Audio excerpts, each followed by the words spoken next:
till date আমরা কি করলাম? We have learned about sales. এখানে we start from lead, then a person creates a lead and then they will go and convert the lead to an account opportunity. তারপরে finally opportunity close won fire করে দেবে, তাই তো? এটা সেলসম্যানের this is how he will use Salesforce. এইটা হয়ে যাওয়ার পরে then the journey of service begins. তার মানে সার্ভিস রিপ্রেজেন্টেটিভ কারা? ইউজুয়ালি তুমি দেখবে তোমার ফোনে যদি কোনো প্রবলেম হয়, you will call a call center, right? সে তখন তোমাকে বলবে যে হ্যাঁ তোমার একটা টিকিট নাম্বার দেবে, তাই না? ভোদাফোনে কল করো বা এয়ারটেলে কল করো বা anybody. All the problems which you have or queries you have, the first contact point would be probably a call center number, or you will probably email, or you will probably website গিয়ে একটা complain করবে, query দেবে, তাই না? So that is how the service begins. সেটা হচ্ছে post sell সার্ভিসও বলে, অনেকে সার্ভিসও বলে আলাদা করে। তো কাস্টমার অ্যাকুইজিশন হয়ে যাওয়ার পরে, কাস্টমারকে মাল বেচে দেওয়ার পর, all what the customer complains and everything, how to service the customer is happening through Service Cloud. ঠিক আছে? Let us see this. So এটার জন্য একটা স্পেসিফিক অ্যাপ আছে যেটার নাম হচ্ছে সার্ভিস। পালিতে আছে আমার করতে। Give me 1 second. কি আমার হ্যান্ড ওভার করতে হবে। ও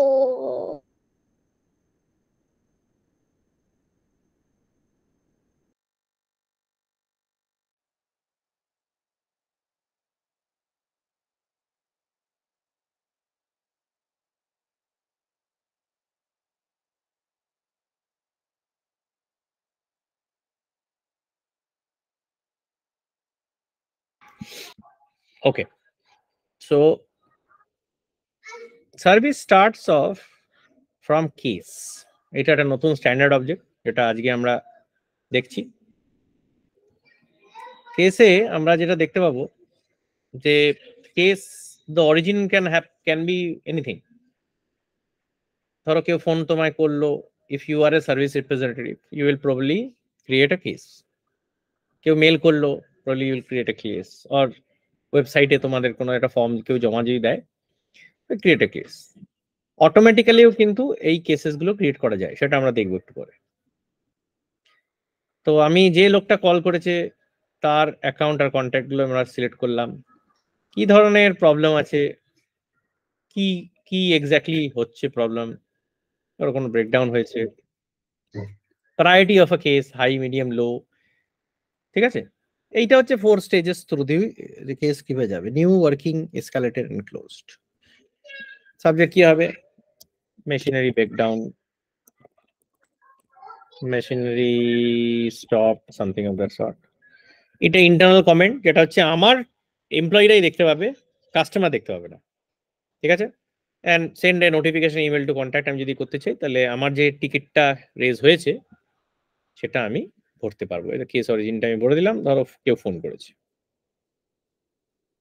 ঠিক আছে? So this is how a case is created. এবং এই কেসটা ধরো আমি কাজ করছি for a period of time, আমি এটাকে ওয়ার্কিং মার্ক করব। আর তারপরে আমি সলভ করতে পারছি না, আমার বসের কাছে এই কেসটা অটোমেটিকলি চলে যাওয়ার কথা, তাহলে আমি এসকালেটেড মার্ক করব। এন্ড ফাইনালি যখন আমার পুরো কাজটা শেষ হয়ে যাবে তখন আমি ক্লোজ মার্ক করব। ঠিক আছে? So that is how a updates to the case will happen, and সেটা টু এন্ড ফ্রো থ্রু দিয়ে হবে। তাহলে আমি দেখে গেলে নিলাম how a case normally works. এবার এখানে 2-3টে জিনিস জানতে হবে। What are the default automations which we have on case? First is the case assignment rule. Case assignment rule কখন লাগবে? অ্যাসাইন তো হয়ে যাচ্ছে অটোমেটিক্যালি। দেখো এটা কেস ওনার তো একদম আছে, হ্যাঁ এটা হয়ে যাচ্ছে যখন ম্যানুয়ালি একটা কেস ক্রিয়েট করা হচ্ছে। কিন্তু সেলসফোর্সে অটোমেটিক কেসও ক্রিয়েট করা যায়। কি হবে? ইমেল টু কেস,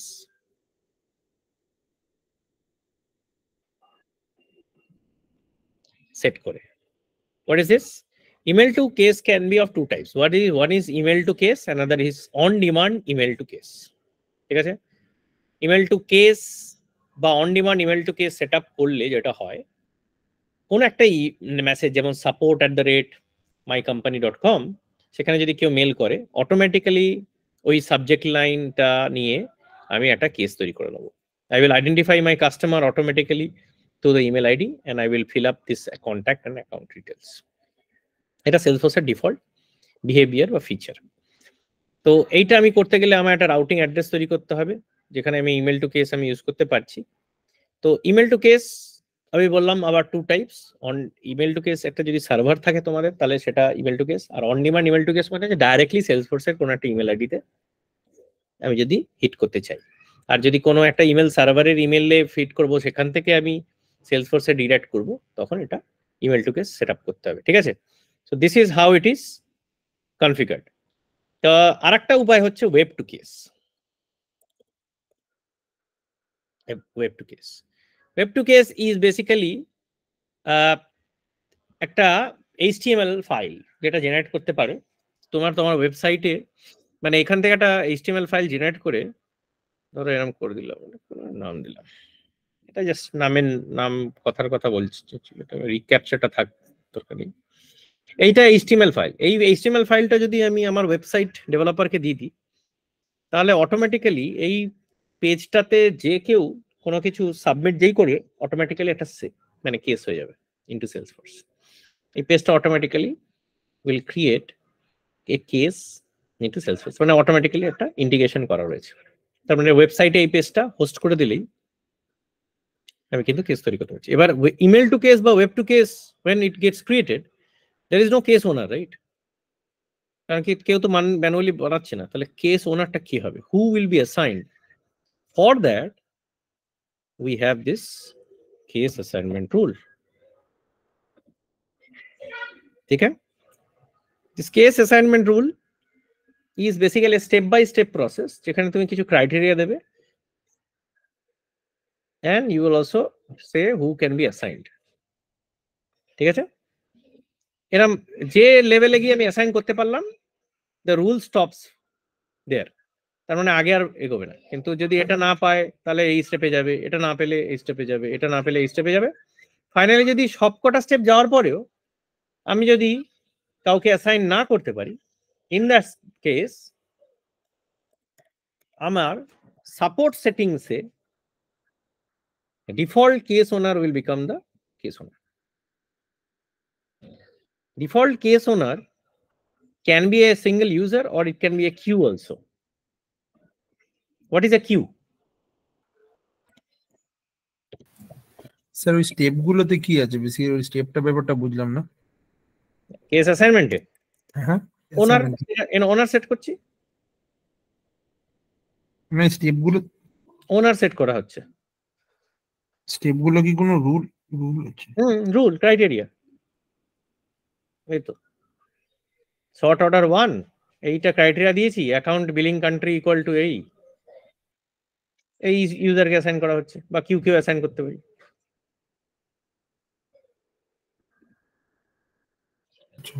বোঝা যাচ্ছে? তাহলে case assignment rule is required for email to case আর ওয়েব টু কেস যেখানে ওনার নেই। তো how can I assign a owner? তাহলে আগে কেস অ্যাসাইনমেন্ট রুলটা ফায়ার করে আমি একটা ওনার সেট করব। যদি না করতে পারি তাহলে সাপোর্ট সেটিংসে গিয়ে ডিফল্ট কেস ওনারকে সেট করে দেবো।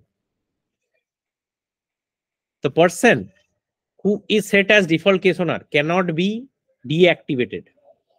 এটা কিন্তু সার্টিফিকেশনের কোয়েশ্চেন। ঠিক আছে, default case owner cannot be deactivated. আচ্ছা, কেস ওনারশিপ হয়ে যাওয়ার পরে একটা অটো রেসপন্স রুল আছে, এই দেখো সেকেন্ড। এটা ওই স্টেপ বাই স্টেপ প্রসেস যেখানে আমি এই আবার একটা অর্ডার দিলাম, এখানে আমি ক্রাইটেরিয়া দিলাম একটা কিছু, ধরো ইকুয়ালস টু ইমেল হবে, ফোন হবে। এখানে আমি বিভিন্ন রকম ইমেল পাঠাতে পারি টু মাই কাস্টমার্স। ঠিক আছে, তাহলে অটো রেসপন্স রুল হয় বিভিন্ন রকম। মানে আমি যখন টিকিটটা যে লগ হয়েছে, so that the customer knows because probably he has called or he has mailed or he has put a web to case, কিন্তু ও তো জানতে হবে যে একটা টিকিট ওর তৈরি হয়েছে যাতে ও ফার্দার রেফারেন্সে কথা বলতে পারে। তো they can get that using case auto response tools. এখান দিয়ে তুমি ক্রাইটেরিয়া সেট করে একটার পর একটা ইমেল পাঠাতে পারো, ঠিক আছে? এটা কিন্তু কাস্টমারের জন্য, ঠিক আছে? And third is case escalation rule. What is this escalation?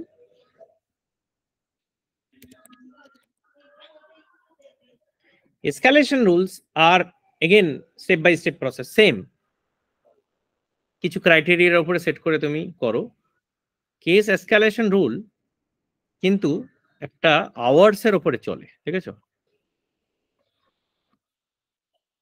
ধরো 2 ঘন্টার মধ্যে এই যদি 2 ঘন্টা মানে 2 মিনিট, এটা আছে, হ্যাঁ 2 ঘন্টার মধ্যে যদি আমি কেসটা ক্লোজ না করে থাকি, তাহলে auto reassign case to this person, বুঝাচ্ছে?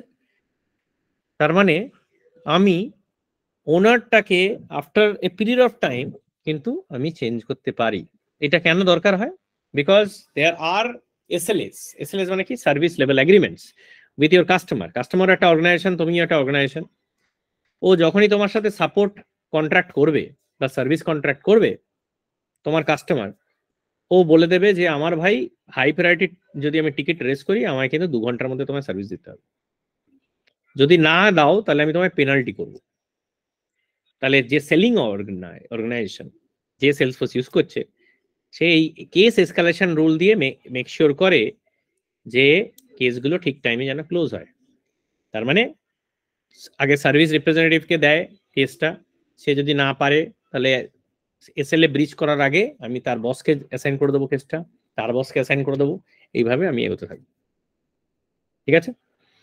So this is the another automation which we use for implementing escalation rules, ঠিক আছে? What is a queue? Queueটা মাঝখানে দেখছিলাম। Queue is a group of users who can own a record. Public গ্রুপটা আমরা দেখেছিলাম, public group কিন্তু ownership নিতে পারে না, পাবলিক গ্রুপে শেয়ার করতে পারি। Queue can own a record. এই দেখো এত ধরনের অবজেক্টস আছে, এই অবজেক্টস গুলোতে কোন কোন অবজেক্টে এই কিউটা ইউজ হবে সেটা তুমি অ্যাসাইন করতে পারো। তো আমি বললাম মাই কিউ, দিয়ে বলবো কেসে, এটাকে কেসের ওনারশিপে ইউজ করো। আর কোন কোন ইউজার হবে দেখো, এই ইউজারের মধ্যে পাবলিক গ্রুপ হতে পারে, ইন্ডিভিজুয়াল ইউজার্স হতে পারে, সব আমি দিয়ে একটা কিউ বানাতে পারি। Queue is just a group of users who can own a record, ঠিক আছে? তাহলে গ্রুপ অফ ইউজার নর্মালি আমি ইউজ করব যখন, তখন সেটাকে বলবো পাবলিক গ্রুপ। কিন্তু যখন আমি একটা ওনারকে অ্যাসাইন করতে চাইবো তখন আমি সেটাকে বলবো কিউ। ক্লিয়ার হচ্ছে?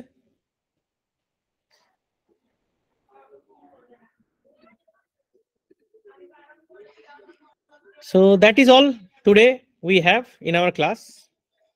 আমরা একটা অ্যাসাইনমেন্ট দিচ্ছি, আবার এটা paid assignment.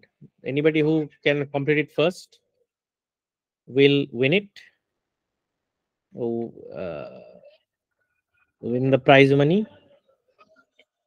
Let me give you an assignment. পড়ে নাও, এটা পড়ে নিয়ে বলবে যে বুঝতে পারছো কিনা।